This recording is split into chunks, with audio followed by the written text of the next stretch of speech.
Ladies and gentlemen, welcome back to a whole new episode of Full Steam Ahead. I'm your host, Zoe, with my partner in crime on the other side. Getting prepared to watch football coming Thursday. Oh, yeah. That's one of my favorite Thanksgiving traditions is eating with family and watching some football all day. It's pretty nice. Of course. I mean, who doesn't love that tradition? Watching the Detroit Lions every Thanksgiving, watching the so-called America's team, the Dallas Cowboys, and usually a kind of wild card team, and this year it's the 49ers and Seahawks. But before we get to that Thanksgiving talk, let's talk about this episode. This is 144, Wags for Hall of Fame. And you forgot something. What did I forget? There's a Black Friday game this week too. Oh, yeah. There is. The Dolphins, I think Dolphins versus... I think it's the Jets. Yeah, sounds about right. Well, that is a Black Friday sale right there if you want to watch that game. Because you're not even going to see Zach Wilson on the field. Oh, yeah. He's a third string. Third string now, yeah. Yeah. Number one overall pick going all the way down to third string. What a tragedy how it is working out for the New York Jets fans. But, hey, Aaron Rodgers is trying to find a way back. I don't know if you've seen that out there, too. Yeah, I saw. I don't think it's happening. I don't think so either, but episode 144, Wags for the Hall of Fame as the title of this episode because Billy Wagner, it's going to be not a full episode of talking about him, but we're going to talk and give our thoughts about why he deserves to be in the Hall of Fame. This is going to be his 9th year on the ballot for the National Baseball Hall of Fame as it has been announced. Well, we'll get that here in a minute, but Astros Roundup, we'll talk about some front office pieces that have been going on through this past week. There's been some moves from former Astros going to other teams and bringing in a new guy. Well, we'll talk about that in a minute. Jake Myers on the move, possibly. Do we see a trade happening with him? According to John Morosi, there are multiple teams out there talking about him. And then, of course, what's the stove cooking in the offseason? Because right now, the hot stove, it's kind of warming up a little bit more, Angel. I mean, there's been some trades. There's been some acquisitions, some signings so far. And then possibly because the winter meetings are not that far away. It's about 2-3 weeks. It'll start in the second week of December, I believe. So we will have to get you all caught up for that. But before we start our episode, Angel, it is a Wednesday as our listeners are following this podcast episode, but we're recording on a Tuesday night. Obviously, Thanksgiving is on a Thursday. I got to ask you, since we talked about on Halloween, what was our favorite candy? You got to give me the dish. Give me that dish that you always need at a Thanksgiving family function. You know what? Give me some ham. I know everybody was saying I don't like turkeys big, but honestly, I'm a real big fan of some ham, and then give me some tamales for sure. That's wow. You gotta bring out the Mexican in here. I love it. I love it. Well, what kind of tamales though? Are we doing pork or are we doing? You know what? I don't discriminate. I enjoy all types of tamales, pork, chicken, like as long as it's good. Even beans and cheese, like whatever it is. Those are underrated, honestly. Yeah. Those are some underrated tamales. You look like the jalapeno kind of guy, though. Jalapeno spicy with cheese. What about you? Nah, for me, man. I mean, like we talked about before, I think it was the last episode or 2 episodes ago that Thanksgiving is so underrated to me. I got to go with dressing. Ooh, I love me some dressings. And then plus a little bit of green bean casserole too with the French onions, that crisp with the creamy mushroom. Ooh, man. I'm already getting hungry over here. Shoot. But, and then I'll put a little icing on the cake. Some Hawaiian rolls. I do not mind some Hawaiian rolls. I kid you not. I could eat about half a dozen of them things. Just like that in a package. And then shout out to my wife for making a mean broccoli and cheese casserole. his spot. Yeah, my wife made a smoked ham. Oof. So Emma had to pop in real I, quick. I was about to say, I already know. But enough Thanksgiving talk, of course. Happy Thanksgiving to all of y'all since we won't be recording until the next week. But let's start off with our Astros roundup and let's talk about these front office pieces that are moving through the Astros organization. Let's start off with the Mets. David Stearns has some ties into this Houston front office, and hey, he brought somebody from this front office of the Astros organization, and he took him to Queens. So the New York Mets have hired Houston Astros scouting director Chris Gross to oversee. I don't know if it's Gross or Gross. Sorry if I did not pronounce that right, but he is overseeing their amateur scouting. It is believed his title will be Vice President of Amateur Scouting.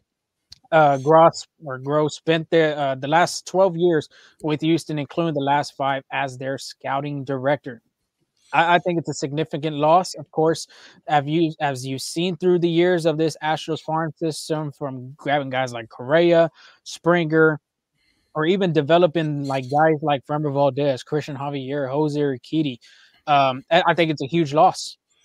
And Oh right yeah, now, I think the Mets need somebody like that to help their system, get better. I agree with you, and yeah, like we mentioned, like what you mentioned, the big names like Carlos Correa, but man, Scott, it's what you do in the late rounds. What honestly kind of matters sometimes, and like how you were saying, like guys like Luis Garcia and even Framber Valdez, even Corey Jokes, like guys you didn't think would be, producing right away, but being able to see the talent in every single, and in the people that the Astros get, like seeing that talent, they get like they might need a lot of player development, but they see that thing and it turns out really great. So yeah, I agree with you. Huge loss because again, Astros like in recent years haven't signed that big free agent or haven't made that big free trade deadline splash except for Verlander, right? But they depend a lot on their development and these underrated guys that no one sees coming into the big leagues right away. Yeah, I mean, we can name a bunch, but hey, he'll be reunited with Ryan Clifford and Drew Gilbert. I mean, he'll get to talk to them guys again. And then also the Philadelphia Phillies, the Fighting Phils, the guys that the Astros had faced in the 2022 World Series. They are hiring Rafael Pena, who used to be the Astros minor league hitting coordinator. He is now their assistant hitting coach for the Phils. He is coming from Houston, where he worked in the minor leagues for the Astros. So another big, if I'm in that situation of him, with Pena, being in that minor league coordinator spot for through them years in the Astros organization and getting a big spot like this, a big position to be the assistant hitting coach for the Philadelphia Phillies, you're working with guys like Bryson Stott, Bryce Harper, Castellanos, Trey Turner. I mean, there's a bunch of great guys out there. Obviously, I think that's a big move for them because if you remember that last game, game 7 of the NLCS, they could not get their offense going. And I'm not saying that Payne is going to make a huge, significant jump and make a huge improvement to that Phillies team, but the Phillies just making their mark right now, letting people know like, hey, we're here still. We're not going to go nowhere. We're just going to keep upgrading. And we'll talk about what they just upgraded. And it's basically they just stayed with the same starting rotation too. Yeah, it's like when you start doing good, a lot of people want to, kind of like mimic what you're doing. And this is like a big, and like this is why not just this year, but in recent years, a lot of other teams have been hiring Astro staff, like because again, Brent Strom with Arizona, just for like in that example, it's like when you got a good thing going, everybody wants that good thing. Everybody wants to have success. So I think this is the reason why the Astros again have built this dynasty, have been known for their great coaching development, and it just shows you why that like every other team wants a little piece of that as well. Yeah, I mean, shoot, Rodney Linares, that's another guy that could be a manager soon, but he's the bench coach with the Rays. He was a former coach in the Astros organization. So, I mean, there's so many guys. I'm trying to remember 2 at the top of my head, but I just completely just forgot them right now. My gosh, my brain's just not functioning Alex right now. Cora too. Alex Cora, yeah, another one. Joe Espada is finally getting his chance as the Astros manager. Omar Lopez, like I said, I think he'll be the Astros next bench coach for them. So there, I mean, the talent in this organization, then even the front office, that's where I was going to go with. Sigma Dale, Mike Elias, both went to Baltimore. David Stearns from Houston went to Milwaukee. So everybody's trying to get like analytical heavy, like the Astros front office is.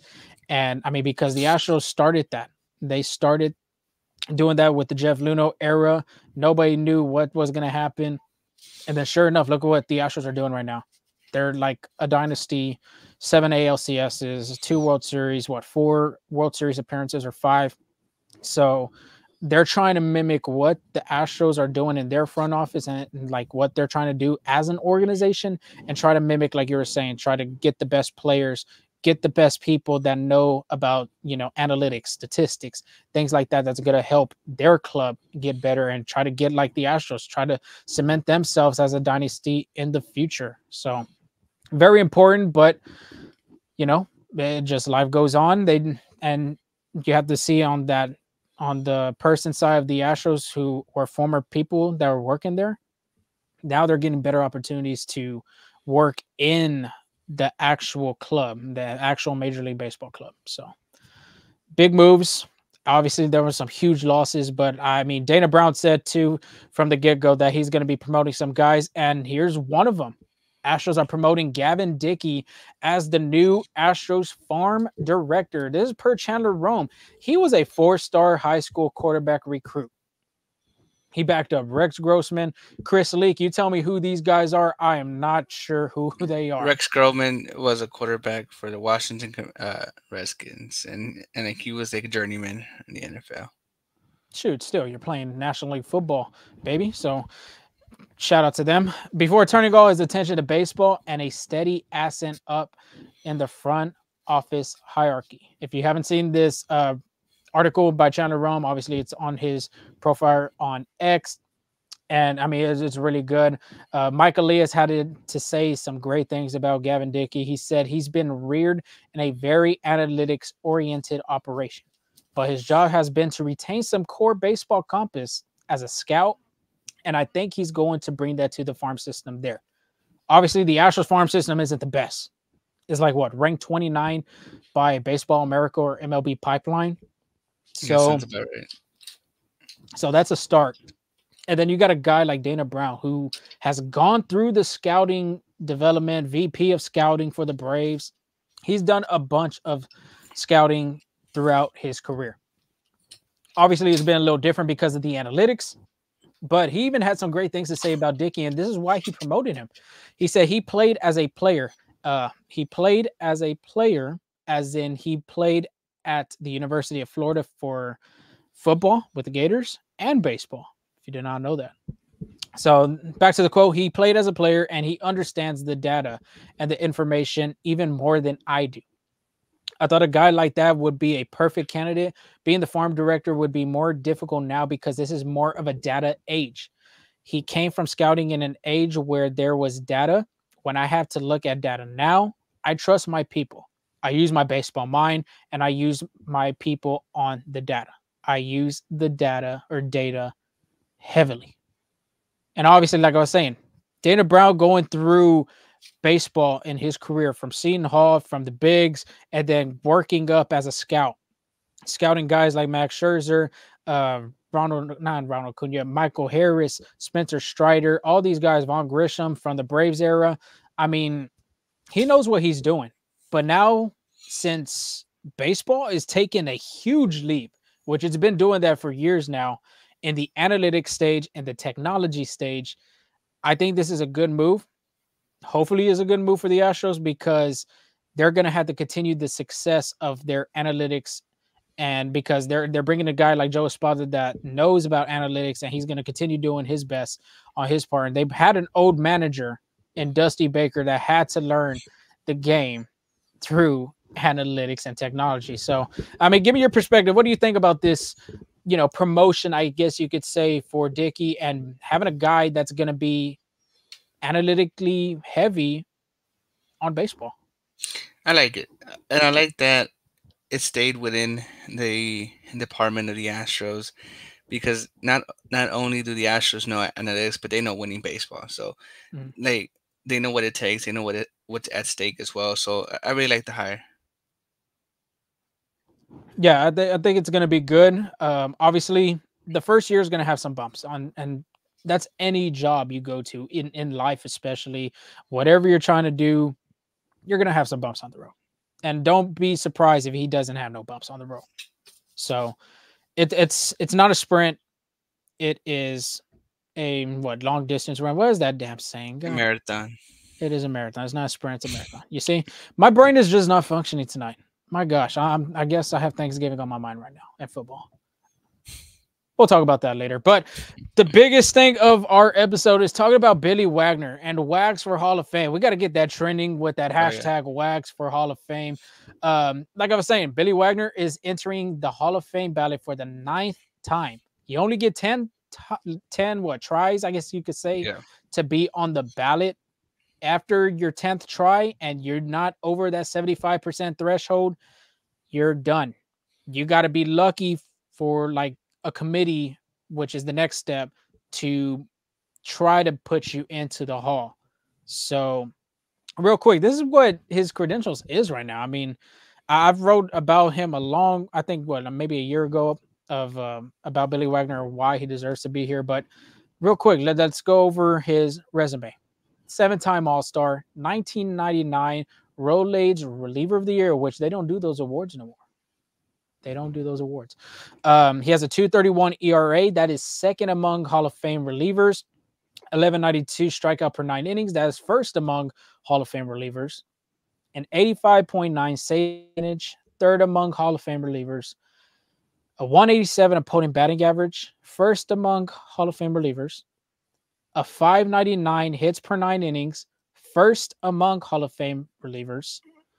422 saves, fourth among Hall of Fame relievers, second among lefty closers. He was just behind John Franco with 2, and then 997 WHIP, second among Hall of Fame relievers. And when you look at his stats and you compare it to the best that's in the Hall right now, the Dennis Eckersley, the Raleigh Fingers, the Goose Gossage, um, Trevor Hoffman, Mariano, he is up there with those guys, especially with Mariano and Trevor Hoffman. Them are the two best closers in baseball, period. No, there's no debate about that. Obviously, Mariano Rivera is the best closer of all time, but Trevor Hoffman, it's right there. He is number 2, just behind Rivera. But yeah, this guy, and we got all the stats right here. The 2.31 ERA, first among Hall of Fame relievers on the Astros tweet. So if you haven't seen that, go check it out. It's obviously there on their profile, but reading all those stats, it's very important for the committee to look at that because they're now in this game, closers aren't like how they were back then. Back then, you could get about 6 to 9 outs from your closer.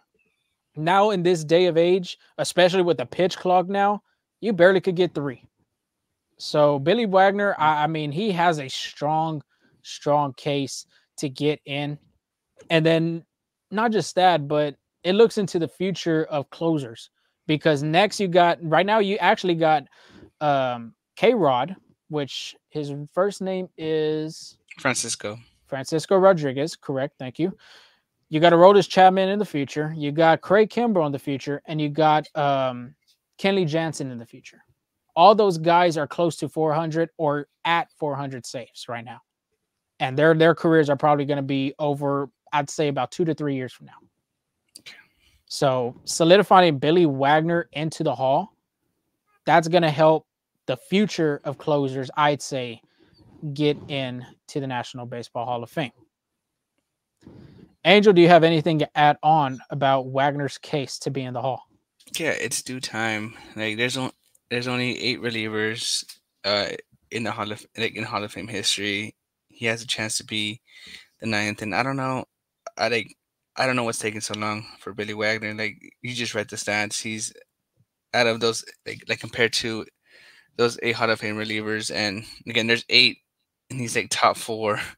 like at least top four in like most categories. Like you said, he was first in two of them, second in um in three and four of them, and then third in one, fourth in one. Right. So what more can you ask for? Like so I think he's done enough.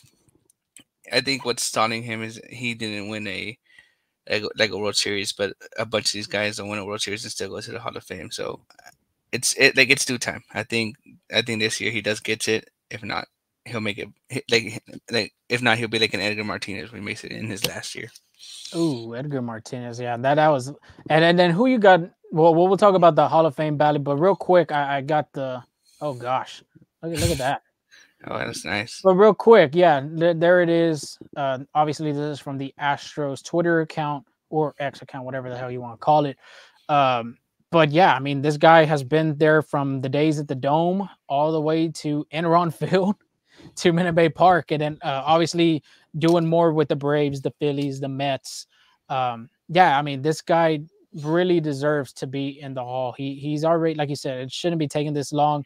But real quick, the voting progression has been really great for him. 2016, 2017, and 2018, it didn't even look like he was going to get over 15%. 2016, he had 10.5%. 17, he had 10.2%, going down. And then 2018, he had 11.1%.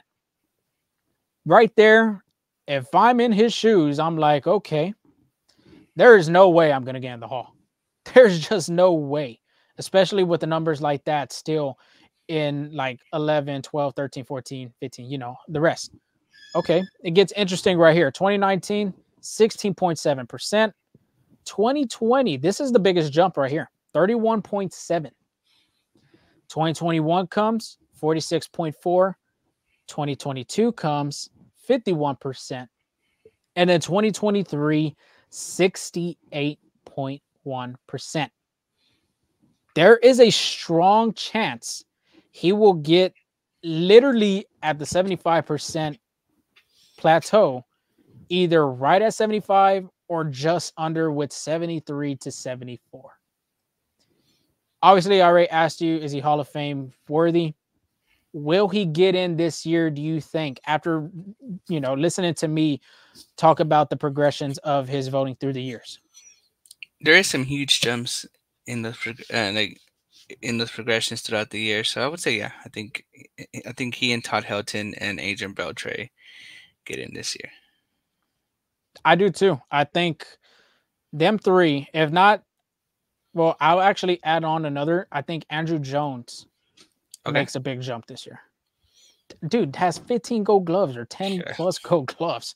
Stud. So, well, we'll come back and show another picture of the Hall of Fame ballot, and we'll go from, we'll talk about our 10 people that we would vote. Obviously, we can't vote, but hey, let's have some fun with it because, there's some writers and journalists out there that don't even vote.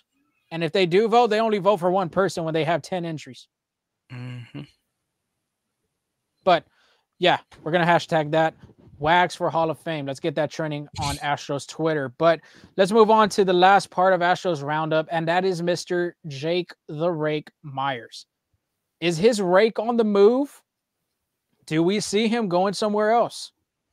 Well, John Morosi, of course, he works with MLB Network. He had said Astros have discussed outfielder Jake Meyers in trade talks with multiple teams in recent weeks. Meyers, who is not eligible for salary arbitration, had a 678 OPS and a career-high 112 games this year. I'm already going to ask you this question, Angel, and I'm pretty sure I could read your mind through it. Is Jake Meyers getting traded? Oh, yeah. I think so. There's a surplus of outfielders, especially with the resurgence of Mauricio Dubon and Chas McCormick in center field. And you also got Corey Jokes had a pretty good season. Yeah, like towards the end, there's some rookie or growing pains, if you might want to call it. But yeah, and then you got Tucker, Jordan Alvarez, right? So there's a surplus of outfielders, too many. So I think Meyers is the odd man out. And I don't know.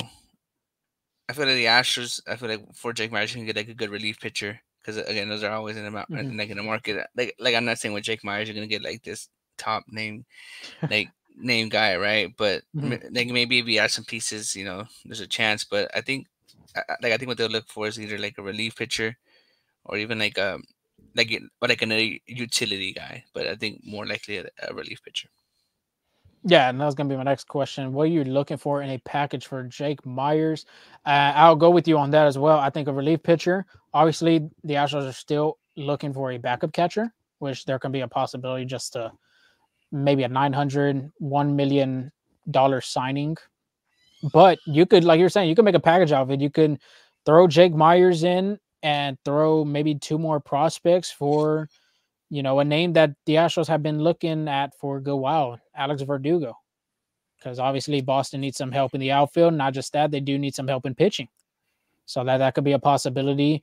And like you're saying too, with the Astros already having Chas McCormick, Mauricio Dubon, you could have guys like Corey Jokes. And then plus, I wouldn't be surprised if they sign an outfielder this year. Maybe Lourdes Gurriel Jr., maybe Teoscar Hernandez. There could be some possibilities there that the Astros can look at, but I think that's certain. He's probably going to be on the move, either before the winter meetings or at the winter meetings. He's going to be done. Yeah, I say soon.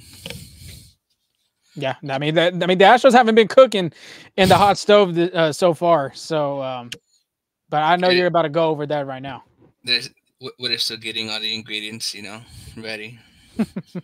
I think that's the thing. I think that's the coolest thing about Dana Brown is how he has everything just hidden, because no one expected Joe Espada right there and then that Sunday that he was going to be the next manager, and Monday, obviously having the press conference. So I like how he kind of lays low on his, talks about, to the media and things like that. So, hey, did you see that? Well, speaking of keeping everything hush hush, right? Or did you hear that? Shohei Ohtani is trying to keep all his free agent meetings and that private, and if something gets leaked, he will take that into consideration if he signs there or not. Smart. It's a smart man, and the man was on GQ cover for a reason. Hey, but if you're a GM going after Shohei Ohtani and he wants to meet in Japan, you better fly a plane. You better find a way to get that plane. You better have a license to fly a helicopter, private jet. Try to get somebody out there to go talk to that man. Because obviously there's already a lot of people throwing their pitches out there for him. I'm sure he'll sign soon. I don't think it'll be I don't think it'll take long, but the market will surely change once Shohei Ohtani signs. But he also said he's cool with a short-term deal, as long as it's pays well too. So do you think it could be a Cody Bellinger 1 year, then you test out? I don't know, but I mean he's keeping his options open, which is a good thing. If that's the case, Houston, let's go. What are you doing? Get on a plane right now, Jim. Get on that plane. Exactly, right? But speaking of, Shohei Ohtani got this pot cooking, it's boiling, but, it gets continuing. So I know you were talking about Billy Wagner for the Hall of Fame, so let's stay on that topic real quick. So the 2024 National Hall of Fame ballot is out. So we have a few first-timers. There we go. Perfect. Thank you for that. We have a few first-timers, which is Adrian Beltre, Joe Mauer, Chase Utley, David Wright. Hey, when you're reading these, sorry to interrupt you. Do you feel like you're getting older by the day, dude? I'm like, when I was reading these names, I'm like, wow, we used to watch these guys. Yeah, especially Chase Utley. I mean, he had a lot a career. I still remember that slide that almost cost the 5 week.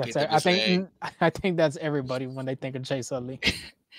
And then Bartolo Colon, Matt Holliday, Adrian Gonzalez El Titan, and Mexico, great for that one. On that one, Jose Bautista. Hopefully, Rougned Odor doesn't get in with him. Jose Reyes, Victor Martinez, James Shields, and then Brandon Phillips. Brandon Phillips is the one that also it's been that long. I gotta get a bat. I gotta get a bat for this one. You have it? I have a bat. It was like, hold on, I gotta put my mic down. It was something like, oh yeah, it was that crunch little downward. It almost looked like Jeff Bagwell getting so low on his knees, but that bat, my gosh, it was like this, almost doing some Gary Sheffield type stuff right there. I, I feel like Gary Sheffield, Albert Pujols, and Brandon Phillips had the most mimicked batting stance as you're growing up, playing in those like backyard games and stuff like that. Oh, them are the go-tos, dude. Especially Gary Sheffield. My gosh, it's all hands right there, baby. Yeah. But and then so yeah, I mean, I guess we are getting old because like those were the guys we saw growing up. But those are the first timers. Like if you look at the screen, there is some others that have been there, and then like for example, Todd Helton, Jimmy Rollins, Francisco Rodriguez, like you mentioned, Alex Rodriguez as well. But there's some players that are really close, and you mentioned Billy Wagner as well. He was like a few votes off, with Todd Helton as well, Andrew Jones, Gary Sheffield, and Carlos Beltran are a few of the players who are close to Cooperstown. Now, give me your like top, let's say like 5 or 7 that for sure you want to see in the Hall of Fame. So 5 or 7, if we're going for sure for the Hall, obviously Adrian Beltre's 1. I think Joe Mauer gets in too. MVP season, Silver Slugger, stayed in his hometown of Minneapolis, being with the Minnesota Twins. So yeah, got 2 right there. Let's go with Todd Helton. He was 73% or 72, 71 last year. I think he gets in. Billy Wagner, of course. I've made my case for him. Andrew Jones, which I said 10 plus Gold Gloves. And then he was the youngest rookie to hit a home run in a World Series game. Crazy. But yeah, then 5. Carlos Beltran, I say yes, even though that whole cheating scandal stuff, one of the best switch hitters in the game, period. You can even put Lance Bergman in that conversation because Bergman really didn't get a shot at Cooperstown, but that's 6. If I had to look at one more, because my gosh, it's so tiny in our screen. Man.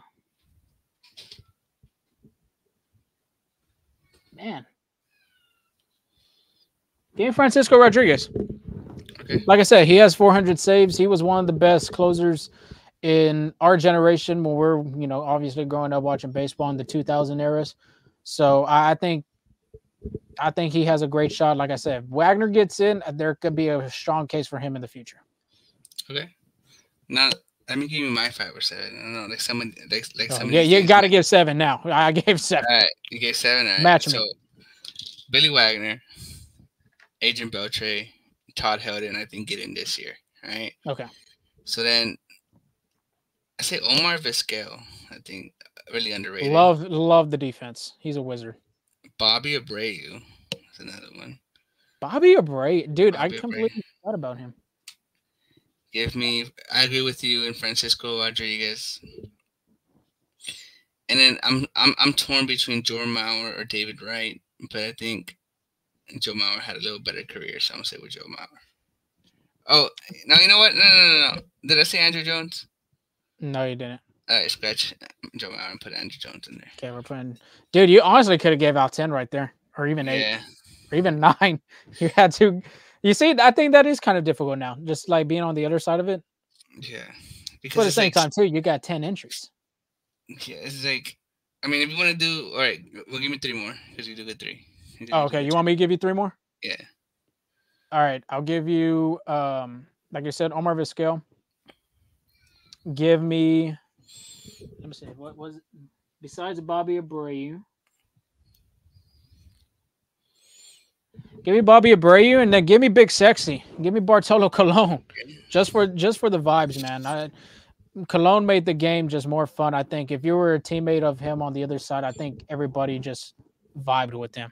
I'll never forget the video that surfaced around social media that day when he had his first home run in his 20-something year career with the Mets. So, all right, give me your 3. I already gave 3. All right, so then I'll say David Wright. Okay. Manny Ramirez is another one. And love me some Manny. I don't know. This last one's a tough one. I'll go with Beltran with you on that one. Go Beltran. Beltran, I would say Jose Reyes, but because I looked up to Jose Reyes when I was growing up, but I don't think he did enough. Yeah, I don't think he's not qualified for. And then the I Hall of would Fame. say Alex Rodriguez, but that whole my So case is if Barry yeah. Bonds didn't get in, he doesn't deserve to get in either. Yeah, so that stopped me from saying Manny Ramirez for that reason. Mm-hmm. But none of us said. Yeah, I don't know. I think he's a good ball player. I mean, he did too. Didn't he had go with PEDs and things like that? I want to say. So. Yeah, I think so. I think, man, that's the hard part about this Hall of Fame. Is like a bunch of guys that's in the Hall has done, I want to say, PEDs. Well, I'm sure before the whole epidemic started, I'm sure there was like a few of them, and then I don't know, like there were some players that their pitchers were like ranch hands or something like that, so they went throwing like nothing but fastballs. So it's just like I don't know. Not sure, but January 23rd, that is the day. I want to say 23rd, but in January, I know for sure, is when they announce the Hall of Fame. I believe voting is already starting. It's going to start in December. So eyes, got to keep your eyes on those. Obviously, fans can't vote, but just keep a close eye on the votes. Yeah. And then we got some more MLB awards. I know we talked about Rookie of the Year, and we talked about Platinum Gloves, Gold Glovers as well. But now we got Manager of the Year for the National League. So, to me, I thought it was Torey Lovullo because that's who I predicted to be Coach of the Year for the National League in our beginning podcasts, if you do recall. But I'll say Skip Schumacher actually won, which I don't know. I think Miami did make it to the playoffs. I'm trying to remember who I had. Skip Schumacher did a great job, though. Yeah. He deserves it, honestly, because no one had the Marlins going to the playoffs besides Miami. I think what he did with that pitching staff too, I think it was a little underrated for the Marlins. I think he kept them in a bunch of games as well as their offense. But American League, I think it was. I think this one was pretty obvious for the American League. It was Brandon Hyde being able to take the Orioles from a bottom tier team to winning the division. That's pretty remarkable if you ask me. I want to say I had Brandon Hyde too, but I'm not 100% sure. I'm right now as we're talking, I'm going back to see in our drafts and our outlines who did we have. So I know I had Torey Lovullo for sure. I don't remember who I had. I can't remember who I had for. I want to say I had Bob Melvin for National League, just because of the Padres. I mean, everybody expected them to do good, but it turns out he was fired. So yikes. But the Cy Young winners and National League, it was Blake Snell, my fantasy pitcher of the year. God, and then you see there we go. We got to throw some fantasy baseball in here. Never fails. You might as well throw out fantasy football after this episode.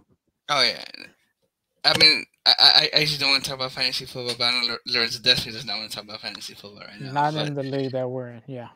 But continue. In the American League, it was former Houston Astro and now New York Yankee ace Garrett Cole for the American League. And honestly, I think Framber Valdez had a good chance if he didn't just completely, fall apart in the second half of the baseball season. I don't know what happened to that dude, but he had a good chance. But Garrett Cole deserved it. He was pretty consistent throughout the year and, great pitcher. Okay, so I found it. Okay, talk to me. Manager of the Year, you had Torey Lovullo, and you had Brandon Hyde. Oh, congrats! And 2 for 2. For me, not 2 for 2. You got 1 for 2. Oh, you're right. 1 for 2. My bad. 1 for 2. Me, on the other hand, I had Bob Melvin, which, like I said, the Padres. Guess who I had for AL Manager of the Year? Dusty Baker or something. Not even close. But it is in our division.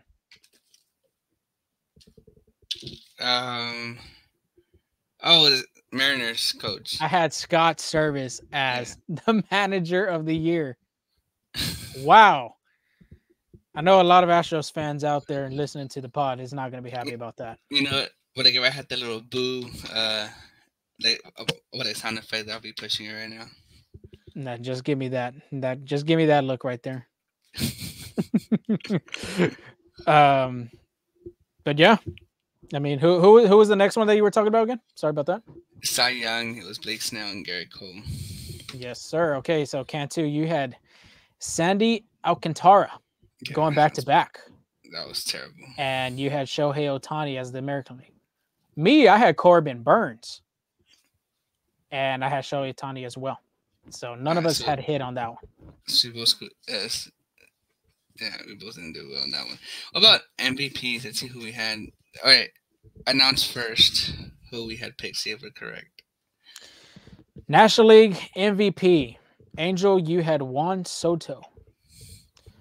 Lorenzo, you had Manny Machado. American League, we had Shohei Ohtani. You best believe we had Ohtani. So we hit American League. Yeah, we both went 1 for 2 because the National League MVP was Ronald Acuna Jr. And honestly, he had a fantastic season. That was well deserved on that one. And then AL MVP, Shohei Ohtani. So we know that one for sure. Yeah, there's nothing new with that.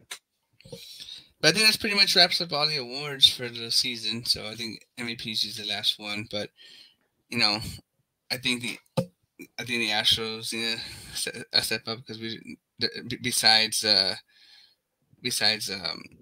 Kyle Tucker, there was really no Astros awards. So I think that's the hardware. Yeah, hardware. Sure. Tucker did finish 5th in the AL American League MVP voting. I think that's Baker finished. Yeah, he finished 5th. Yainer Diaz finished 5th in the Rookie of the Year voting, which Astros have done a great job being in the category of top 5 Rookie of the Year, Rookie of the Years. So I think that just stands to what the Astros farm system had done in the past and maybe continues on into the future. So we'll have to see. We did have comeback players of the year, but obviously they haven't been announced yet. We both had Chris Bryant from the Rockies, and we both had Anthony Rendon from the Angels, which that did not plan well. That was terrible because Anthony Rendon does not want to play, I guess, and then Chris Bryant. Chris Bryant almost missed the whole season again with a back injury. So did Rendon, so yikes. Got to be better. We got to be better. Oh, yeah. We'll be better this time around, next year, for sure. Now, again, we had some big names in the free agent market, and Aaron Nola was one of them, and he's returning back to Philly. He agreed to a 7-year, $172 million deal with the Philadelphia Phillies, and that's crazy because he did turn down more money from other clubs to stay in Philadelphia. So I guess, what they're saying, like what other people say is true, is that Philly fan base is different. Playing with the Phillies is different. And it goes to show because he's not the first of current Phillies to take more money just to be in Philadelphia. So what do you think about that? It's crazy. But, I mean, they got something cooking over there. Like I said, one went away from the World Series to go back again. I think they could have had a better shot than the Diamondbacks. No offense to D-backs fans, but I mean the Phillies pitching, bullpen, the bats. I mean they were that looked like a World Series matchup to go against with the Texas Rangers, better than the Diamondbacks. But I think it's good. It's just going to be more competitive in the NL East because, I mean, the Marlins, they fought for a wild card spot this year. The Mets, they ain't going anywhere anytime soon. I think if they don't trade Pete Alonso, and then obviously you got the Atlanta Braves still out there, being the dynasty that they are right now, which they're not even considered a dynasty, but I mean, the players that they have, my gosh. Yeah. I want to ask you, so what was the Cardinals' biggest flaw this season? Pitching. Of course. And so not having Yadier Molina. Guess what they're doing this offseason? Well, talk to me. They're signing some pitchers. So the St. Louis Cardinals agreed to a 1-year, $11 million deal with a $225 option with Lance Lynn, and they also signed Kyle Gibson as well. So that's already 2 pitchers that have been signed for St. Louis. Again, they're trying to bolster up that starting pitching because that was a huge flaw for them, and the reason, because everybody had them winning the division, the NL Central, and that they almost finished last, or if they're not, they finished last. So one of those, I'm not too sure. I didn't look it up, but yeah. So they're working on their pitching. I'm sure there's more moves to come. Again, it's still early, so I'm sure they're still looking around. I thought I saw a tweet out there that showed their rotation, but I can't find it. But I mean, signing Lance Lynn, which I don't think he's not a bad signing, but Kyle Gibson, on the other hand, you signed two guys in their mid to late 50s, and you got to compete in that NL Central still. Well, and they still got a good team too. For sure, for sure. And then there's a team out there that's been projected to win, according to Fangraphs and, whoever you want to do your projections to, that have been the past 2 years and this year as well have been the favorite to win the World Series, and that is the Atlanta Braves. And that hasn't turned out like really well for them. So guess what they're doing? Cleaning house, making moves, right? So the Atlanta Braves agreed to a 3-year, $30 million deal with Reynaldo Lopez. He's a right-handed relief pitcher. He was with the White Sox, and honestly, he was doing pretty good. Like this past year was a come-up year for him because he's been struggling in recent years, but he showed great progress this year and then earned himself a $30 million contract, right? So good for him. Well, they're also kind of cleaning house, right? The Atlanta Braves acquired left-handed pitcher Aaron Bummer from the Chicago White Sox for Michael Soroka, Jared Schuster, Nicky Lopez, and a guy we're familiar with from our days at A&M, Brandon Shoemake, and right-handed pitcher Riley Goins. Now, again, I don't know. I think the Atlanta Braves kind of got fleeced there. What do you think? Because I don't know. That's yes, I know that left-handed pitchers are scarce, especially off the bullpen. But to give up that much, I don't know. What's your outlook on that? I mean, Aaron Bummer better be throwing over 100 with a wicked slider, with the nasty curveball too. Shoot. Yeah, that's a big haul that the White Sox got. I mean, Soroka, I honestly think he's still good. He's had 2 Achilles injuries, but I don't think he's that bad. Nicky Lopez did a pretty decent job with the days in Kansas City and even his time with the Braves.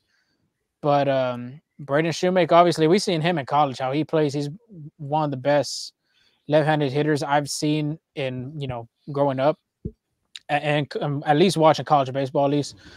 So that's an interesting move right there, too.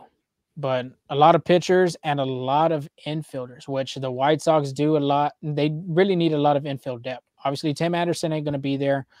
No one knows what's the story with Yohan Moncada because obviously the White Sox have said they're open for business. So if you want to throw a trade out there, throw it at them. They're going to see if it's good for it, for the benefit and the future of their organization, or they just hold on.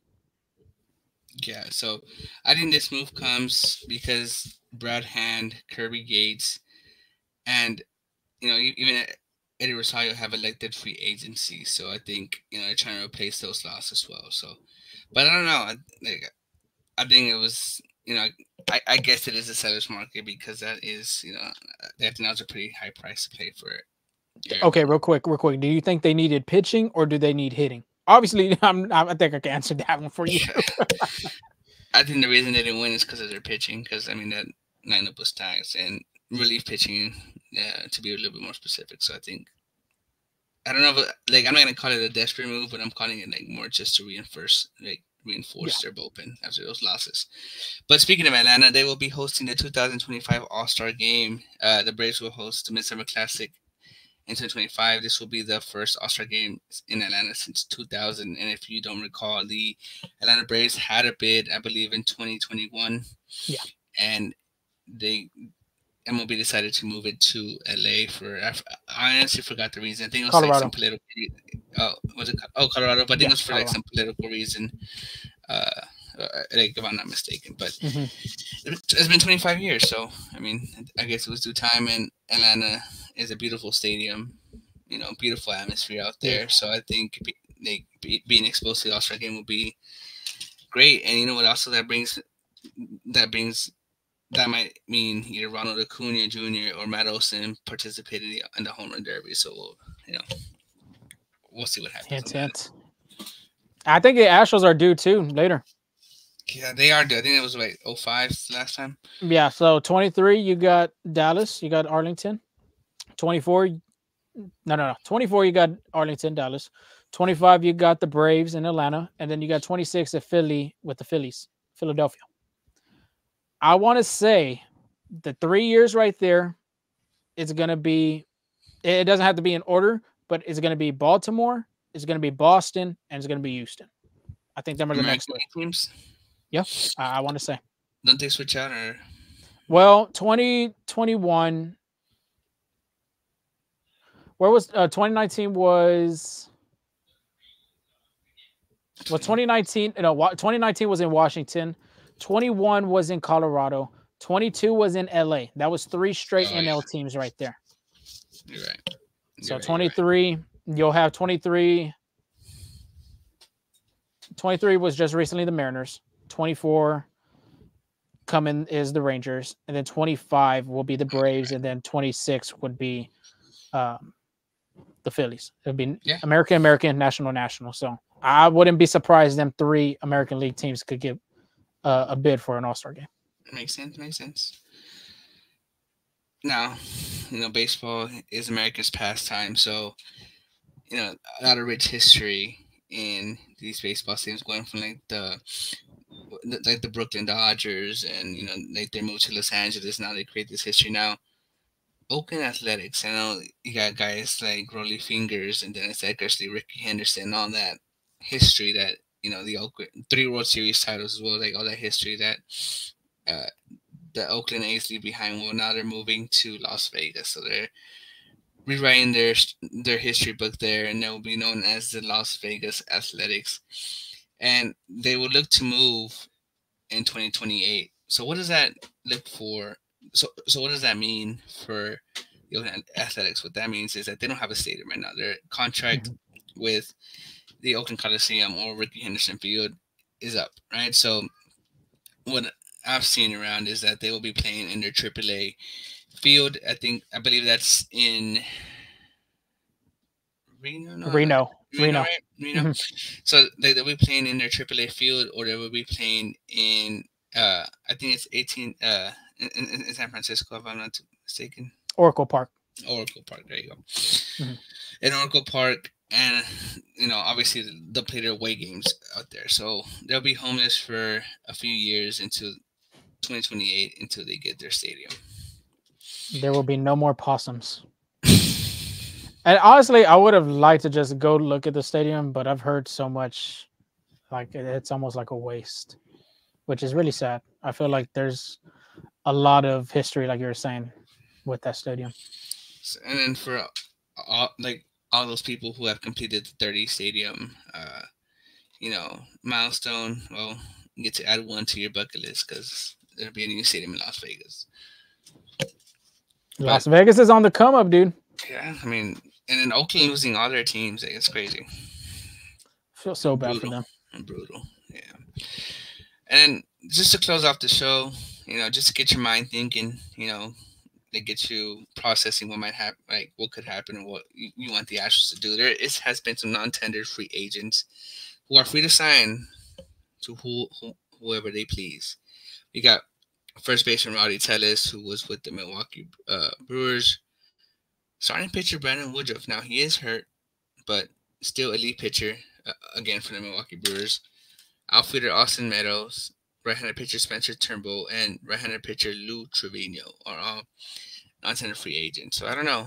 Does anyone speak to mind that the Astros should get, or just at home if you're listening to us, what do you think? Just take that kind of process. What do you think, Zoe?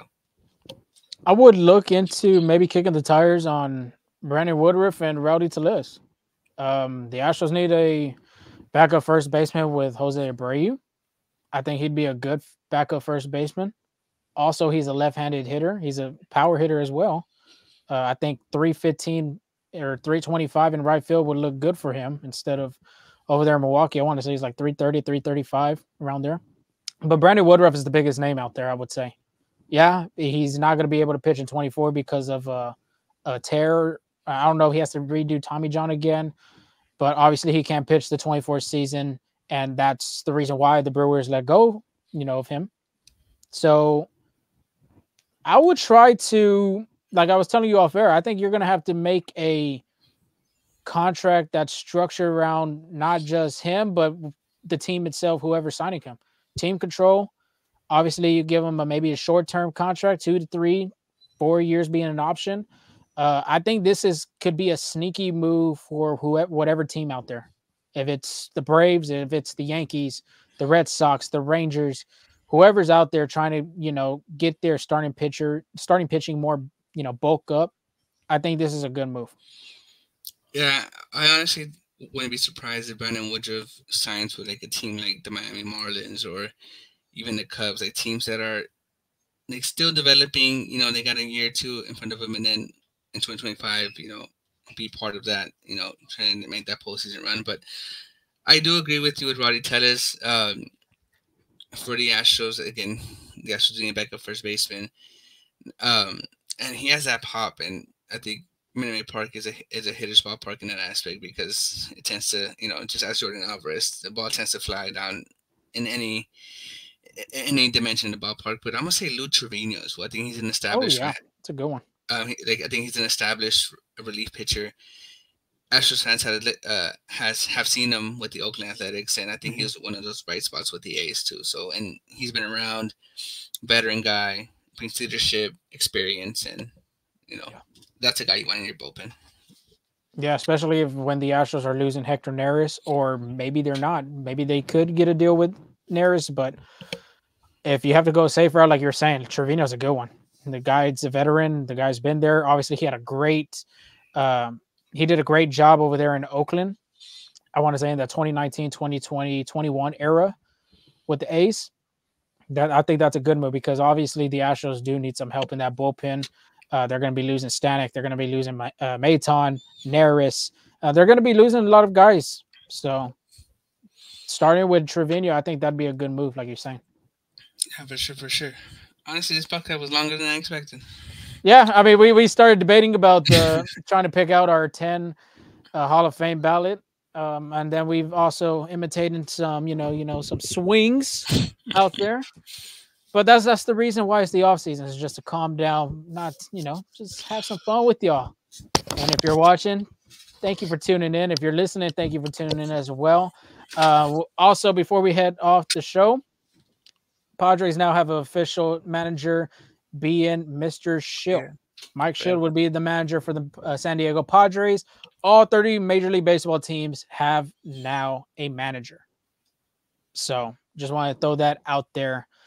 And, of course, that's the end of our show. Continue to follow us at Full Steam Ahead on Twitter, on X, FSA Full Steam Ahead on Instagram, Full Steam Ahead on TikTok. Subscribe to our YouTube channel, Threads. You already know we're still there. And, of course, the podcast platforms from Apple to Spotify to Google, wherever you get your podcasts out there. Let us know how we're doing. Obviously, it's the off season. It's going to be a little slow. There's not a lot of people tuning in because it's not baseball season. But, hey, we're still going to give you the best coverage. We're still going to give you the best content out there. And then we're also trying to plan out some different ways to engage with our audience. Possibly looking maybe at an MLB The Show tournament. Maybe, doing a Twitch channel with y'all, talking about the show, trying to do something fun with y'all. We want to engage with y'all as much as we can. But Angel, you have anything else before we sign off? No, just, every time I tell you we have big things coming, I've never failed y'all one. So just stay tuned. Big things coming. Yeah, well, we'll try to get some special guests on the show as well in the off season. Try to have people tune in. So other than that, y'all have a safe, blessed Wednesday. Happy Thanksgiving to everybody. Celebrate with your family, your friends, whoever you celebrate with. Happy Thanksgiving from us to y'all. And we will talk to y'all next week of the next podcast. Peace.